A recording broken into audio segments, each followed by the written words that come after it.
Hi everyone, my name is Catherine and I'm here from the Aurora Public Library to tell you about 5 incredible fiction and nonfiction titles that I've selected that I think will be perfect for your book club this upcoming year. The first one I have for you is called North of Normal. It's a wilderness memoir by C. Sunrise Person. It's a funny thing being a child. Things that may seem strange or unusual to an adult just don't to a child because it's what they've known all along. It's their normal. For C, her normal is living in the wilderness, being naked as long as it's warm enough, surviving off of bear meat, and never attending school. How is such an existence even possible? Well, in the late 1960s, her grandfather, who C calls Papa Dick, takes his family away from Northern California and transplants them into the vast wilderness of Alberta.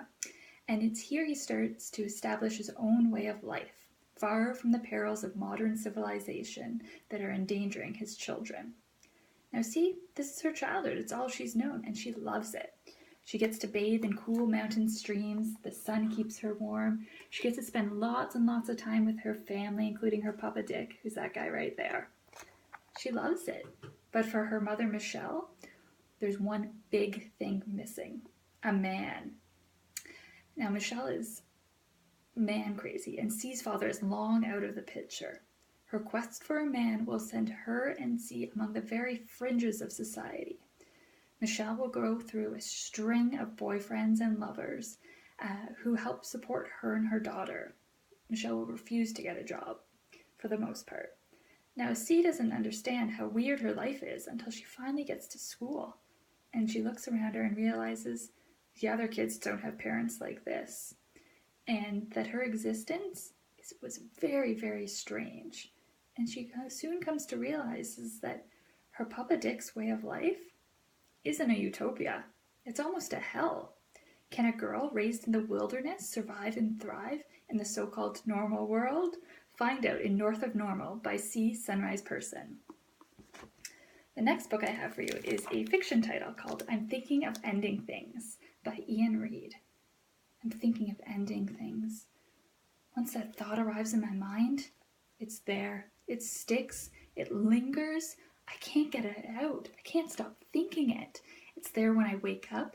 It's there when I go to sleep. It's there when I'm eating. It just won't leave my head. It's there, always. And now I'm in the car with Jake on the way to meet his parents on the remote farm, and I can't stop thinking it. I mean, it's too soon to be meeting parents, especially if I'm thinking of ending things. So awkward. I mean, we've only been dating for 2 months, not even, but our connection was so good and so solid. We could talk all night about our favorite topics, art and literature, and politics and philosophy. It was just incredible. But now, we've run out of things to talk about. The farther we get from the city and the closer we get to his parents, Jake's not talking anymore. He won't even answer my last question about why that burnt-out old barn house a mile back had a brand new swing set in front of it. I mean, that's strange, right? Oh my gosh, and it's winter now, and it feels like we've been driving for hours. It's been dark and snowy. I can barely see a thing out through this windshield. Oh man. Oh, we're turning onto their driveway. Another half a kilometer, Jake says. Finally, there up ahead, I can see their headlights. Oh, their house in the headlights. Oh my gosh. Will they know I'm thinking of ending things? Does Jake know I'm thinking of ending things? Oh man. But we're here now, and this farm is so remote. It's so cold outside and so snowy, and it's been dark. Oh man. I'm thinking of ending things, but Jake can't know I'm thinking of this. He can't know that I'm thinking of ending things. Can he? Find out in I'm Thinking of Ending Things by Ian Reid. The next book I have for you is a graphic novel called Mouse. Have any of you read a graphic novel before? No? None of you guys? Well, this is a great book to begin with. It was one of the very first serious graphic novels ever to be written, and it actually won Art Spiegelman a Pulitzer Prize. And it's the story of 2 very different men. Art Spiegelman and his father, Vladek. Now, the two couldn't be any more different. Art is a cartoonist. He's a smoker. He's lazy and he enjoys sleeping in most days. And he's careless with his money. And Vladek? Well, Vladek was an ordinary man until he sees this in his village. And his world gets a whole lot smaller thanks to the Nazis. They begin by taking away his factory, then his home, his livelihood afterwards, and then eventually they take away his family and try many, many times to take away his own life. But Vladek is a survivor, and with a great deal of luck and perseverance, he is able to save himself and his wife and his son, and survive years of living in their ghetto, living and hiding in a tiny little spot, and then finally 10 long months in the Auschwitz prison camp. Now, these experiences have obviously changed Vladek, and Art sets out to figure out how they did and why he's turned into the person he has. A person who will go to a restaurant and take lots of extra napkins so that way he doesn't have to pay for them. Or will leave the burner on the gas stove on all day just to save on the cost of maybe 1 or 2 extra matches. And so he sits down and he begins to interview his father and try to make sense out of their relationship, but it's a lot harder than he thinks. And he says to himself, I can barely make sense out of my relationship with my father. How am I supposed to make sense out of Auschwitz, out of the Holocaust? Is a graphic novel even an appropriate way to discuss this? Will Artemis and Vladek ever be able to understand one another? Find out in Art Spiegelman's graphic novel, Mouse. The next book I have for you guys is a fictional title called Our Endless Numbered Days by Claire Fuller. Peggy is 8 when her father tells her the world has ended. They're on a camping trip, far away from London, the only home she has ever known, and deep in a forest in Eastern Europe. A terrible summer storm has passed, and in the morning he informs her that the world has ended, and it's only the two of them left alive. But Peggy's father is prepared for this. He's a survivalist. He knows how to hunt game, he knows what plants are safe to eat, and the two of them will survive on their own.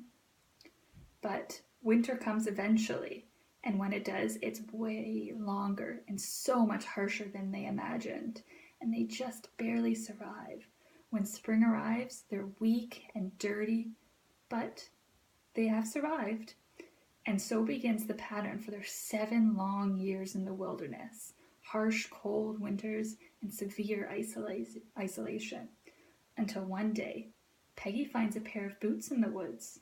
They don't belong to her, and they don't belong to her father. So they must belong to someone else.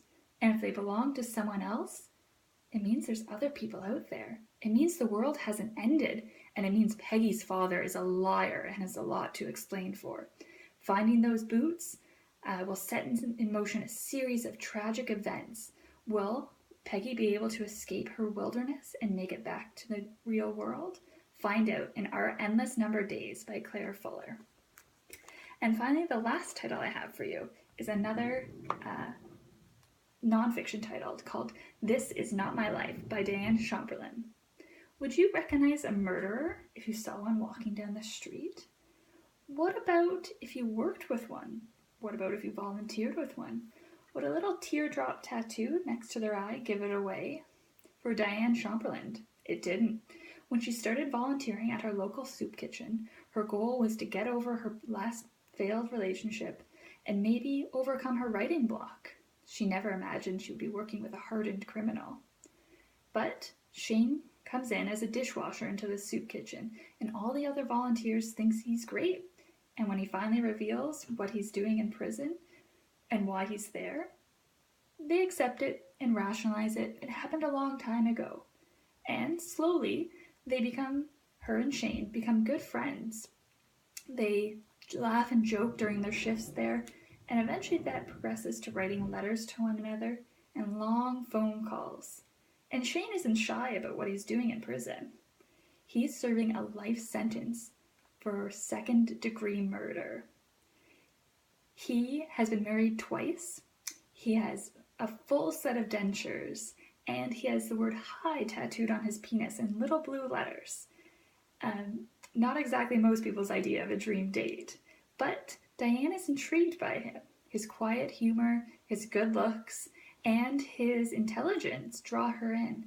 Now, Diane's friends are all absolutely horrified. Dating a killer? How could you be with someone who has murdered another person? But Diane's insightful enough to know that a murderer isn't the only thing about Shane, and to label him as much is being really limiting. In fact, they've got a ton of stuff in common. They're both recovering alcoholics, they both never felt accepted by their family, and they both loved to read and to talk about it. Now, Diane's a smart woman. She's taught at the university level. She's actually written 12 fiction and non-fiction titles, one of which has won one of Canada's highest literary honors, the Governor General's Award. So what is it about Shane and their relationship that keeps Diane interested? Will there ever be a happily ever after for this couple? Or will they end up breaking up? Find out in This Is Not My Life by Diane Chamberlain. So I think any of these 5 titles would be absolutely perfect for your book club. Let me know which one you choose, and I'll make sure our branch has lots of copies for you guys to check out later in this year. Thanks so much, and I enjoyed talking to you, and I hope to see you all in the library soon. Thank you. Bye.